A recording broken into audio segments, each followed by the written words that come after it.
Cet hiver, notre pays, la Suisse, risque de manquer de gaz et d'électricité. Nous en connaissons les raisons depuis plusieurs mois.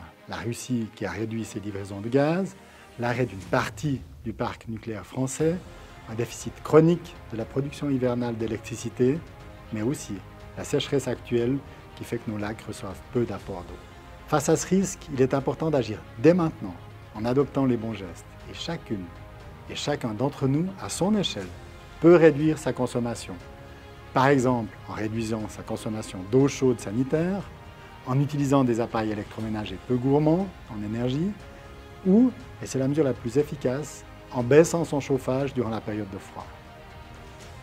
Les entreprises doivent elles aussi réduire leur consommation, améliorer leur efficience énergétique, modifier les cycles de production et envisager l'éventualité de contraintes exceptionnelles telles que le contingentement d'électricité ou de gaz.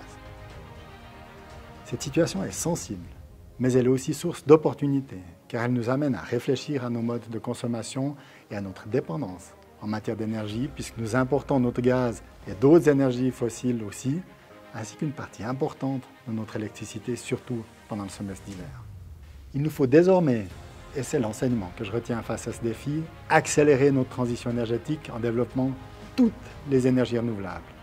En commençant par le photovoltaïque, qui a le plus fort potentiel, mais on aura aussi besoin de l'hydraulique, de l'éolien et de la géothermie afin de réduire notre dépendance, surtout en hiver. Grâce à ces énergies, nous pourrons compter sur un mix diversifié et sur une production locale et durable. C'est ensemble, en étant solidaires, que nous relèverons ce défi.